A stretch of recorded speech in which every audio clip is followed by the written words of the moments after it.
फवाद चौधरी साहब के पास एक बंदा जाता है, कहता है कि यार ज़मीन मेरा तेल पी गई है, तो ये तो वापस लेकर देंगे। ईमानदार हुक्मरान जो आप लोग हो, तो फवाद चौधरी साहब पाँव मारते हैं, तेल ज़मीन से वापस निकलता है और साथ में एक बोतल भी आया दे कि भैया जी ज़्यादा बारिश हो तो ज़्यादा पानी आता है, थोड़ी बारिश हो तो थोड़ा पानी आता है। तो अस्सलाम वालेकुम दोस्तों, उम्मीद है खैरियत से होंगे। अल्लाह ताला आपको खुश रखे, आबाद रखे। आज मैं अपने सारे दोस्त का तस्करा करने वाला हूँ, थोड़ा सा रोस्ट करने वाला हूँ। फवाद चौधरी साहब है, इस बार बोल रहे हैं पढ़ने निकले वाले छात्रों को राजनीति से दूर रहना चाहिए हैं? अबे पढ़ाई लिखाई में ध्यान लगाओ, IAS बनो और देश को संभालो। बड़े प्यारे दोस्त है मेरे, लेकिन क्या करें आज दोस्ती में थोड़ी दरार पड़ने वाली है। पहले आप वीडियो देखिए, वीडियो देखने के बाद थोड़ा सा तबसरा करते हैं। बदकिस्मती से पाकिस्तान में जो सेक्रेटेरियन पार्टीज हैं, जो कि फिरकावारियत पर मबनी पार्टीज हैं, उनमें एक हम देख रहे हैं कि उनका एक रिसर्जेंस हो रहा है। और मेरे ख्याल में जो ये मौलाना फजलुर रहमान अगर JUI जीतती है या TLP जीतती है, ये बड़ी बदकिस्मती की पाकिस्तान में बात है। मजा आया। नहीं क्या बोला तूने? नहीं पहले क्या बोला? चल चलो जाके इलाज कराओ। वाह वाह वाह, फवाद चौधरी साहब कह रहे हैं कि अगर कोई मजहबी जमात जीतती है ना, तो ये पाकिस्तान के लिए बदकिस्मती की बात है। इमरान खान साहब है, ये जब दौरे हुकूमत में थे तो हमारे गांव के साथ में एक नहर चलती है, उसमें पानी नहीं आता, बल्कि नहर एक साइड में शहद चल रहा होता था, एक साइड में दूध चल रहा होता था।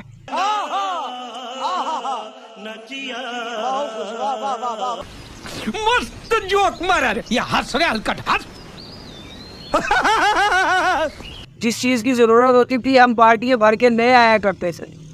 हमने गांव भैंसों को तो छुट्टी करवा दी थी, क्योंकि ईमानदार लोग इक़्तिदार पर थे, इनके प्रोटोकॉल तो ख़त्म हो गए थे, साइकिलों पे जाया करते थे और आवाम खुशहाल हो गई थी, कोई चोरी चिकारी नहीं, कोई मसला मसाइल नहीं था। तो ये इनकी ये बात करनी बनती है भाई, बढ़ती है बात, ये बात करनी बनती है कि भाई अगर ये इस्लामी पार्टी के ऊपर आ गई तो मुल्क के ये बदकिस्मती है, इतने जो है ईमानदार लोग पाकिस्तान पर मुसल्लत हैं, खुलफाए राशिदीन की याद ताज़ा कर रहे हैं।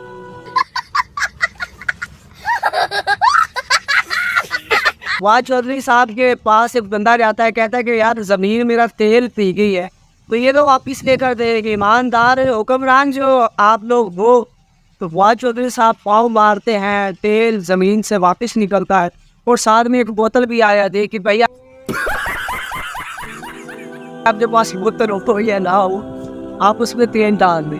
और ज़लज़ले भी इसी तरीके से फवाद चौधरी साहब रोकते रहे अपने दौरे हुकूमत में। उनको हया नहीं आती, इंसानों के प्रोटोकॉल तो ख़त्म नहीं होते और ये पाकिस्तान की खैर और फलाह की बात करते। पिछले दिनों ने PTI छोड़ दिया और एक नई पार्टी में शमूलियत इख्तियार कर ली है, तो क्या ख्याल है, ये आपके लिए क्या है पार्टी चेंज करके? नहीं, इधर से रोजी रोटी कम बनेगी थी, उधर से रोजी रोटी ज़्यादा बनेगी, पैसा ही पैसा हो गया, इसीलिए पार्टी बदल कर गई।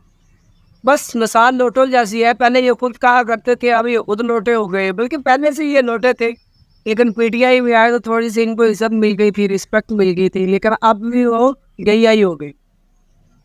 कल रात ही मेरे ख्याल में भुट्टो साहब आए, कहते देखा आपने लापरवाही का नतीजा है। शाबाश बेटा। कि हाँ भाई हमारी पीपल पार्टी की क्या सूरत हाल है कि मेरे नाम पर ही सियासत कर रहे हैं, या इन्होंने खुद में भी कोई अहलियत है, कुछ करके दिखाया है इन्होंने। ये कहने हम ना जी, तुसी तो अजे तक भी जिंदा हो। कहते भुट्टो कल भी जिंदा था, भुट्टो आज भी जिंदा है, तो आप तो जिंदा हो, अभी भी जिंदा हो और बड़े मज़े से जिंदा हो। आपकी बरसी पे आज़ाद $1 लग जाते, आपको पता नहीं है, लेकिन आपके पोते ने कारनामा सर अंजाम दिया। उन्होंने एक कारनामा सर अंजाम दिया, साइंसदान भी सर जोड़ कर बैठ गए, उनको पता नहीं चल रहा कि इतनी गहरी बारिश कहाँ से ले आए। कहते हैं कि जी ज़्यादा बारिश हो तो ज़्यादा पानी आता है, थोड़ी बारिश हो तो थोड़ा पानी आता है। कौन है ये लोग, कहाँ से आते हैं? ये ऐसी उनकी बात है कि छा गई है, साइंसदान भी परेशान हुए, हैरान देखा हो आपने रही है, लापरवाही का नई नतीजा। चीजें इन्वेंट कर रही है। तो बस आपके पोते का हमें पता नहीं चलता बंदा है बुरी है या दरमियान वाली कोई जेंडर है। तो ये आपके नाम पर ही सियासत कर रहे हैं। तो उन्होंने कहा कि फिर वकार से कहा कि 36 मल्टीप्लेक्स की उनको दे देना। ये बात आपको समझ आ गई है कि क्या देनी हो। तो खैर है, फवाद चौधरी साहब का तज़किरा है, तो आगे सुनते हैं वो कौन सी मारते हैं बात करते हैं वो।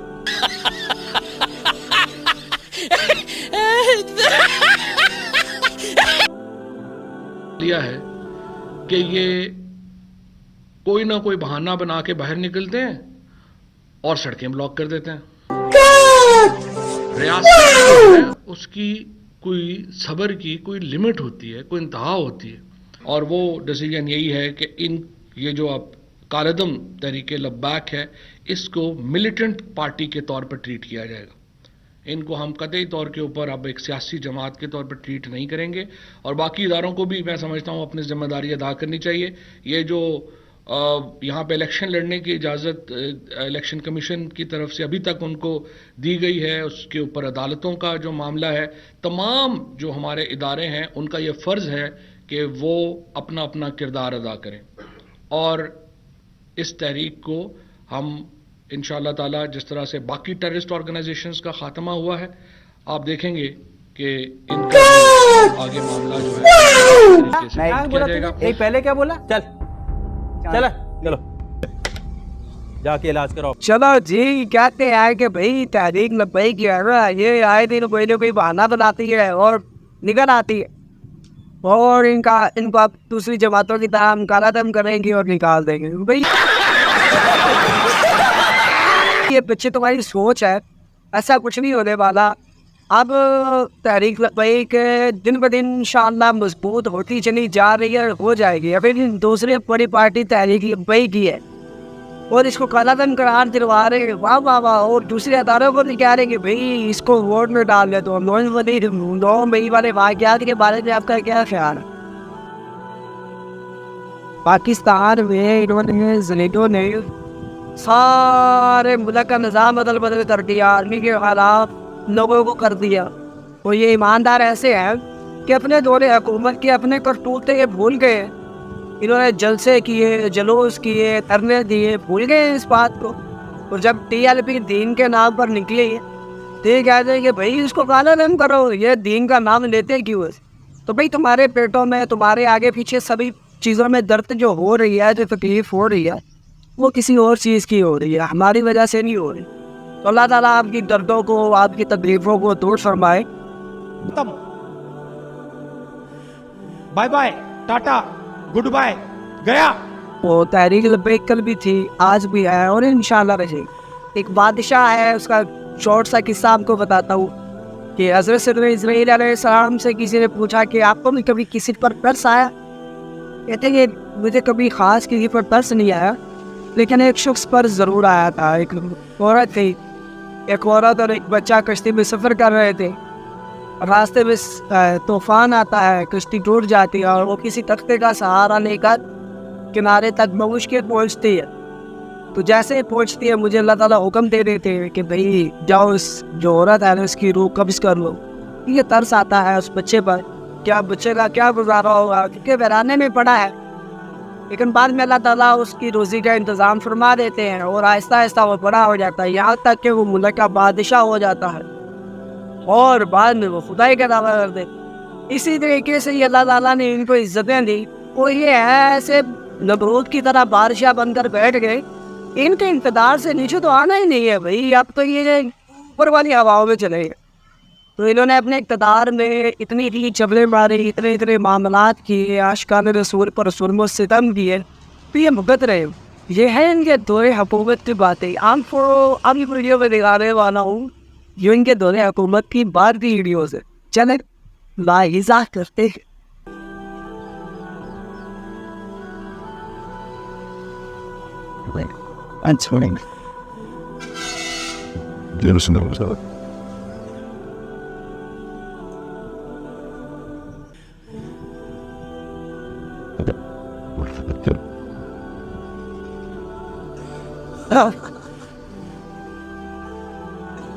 भाग अर्जुन भाग, बहुत ड्रामे चल रहा है। Bad. I can imagine, man, that this is just. I can advise you on suicide.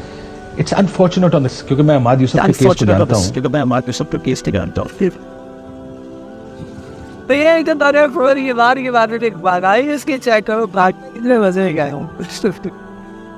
मेरे दोस्त मेरे भाइयों, वीडियो बनाने का मकसद है तनकीद करना तो था इस, लेकिन ये देखेंगे फिलहाल दौरे हुकूमत में ये खुदा बन के बैठ गए थे। जब इनका दौरे हुकूमत आया था इन्होंने जुल्म सितम खड़े किए थे, सारी पीपल पार्टी और जो लोग लेके बड़े बड़े हुक्मरान के सभी को उठाया था इन्होंने, इंतकामी सियासत की थी। तो अभी इनका प्रशासनिक इंतकामी सियासत आई, दिल को तकलीफ हुई, दर्द हुए, बड़े आंसू निकले, बड़े घर वालों से यादें आई। तो भाई मुल्क पाकिस्तान के लिए अगर कोई खैर खा है तो हम उसकी दिल से इज्जत कर।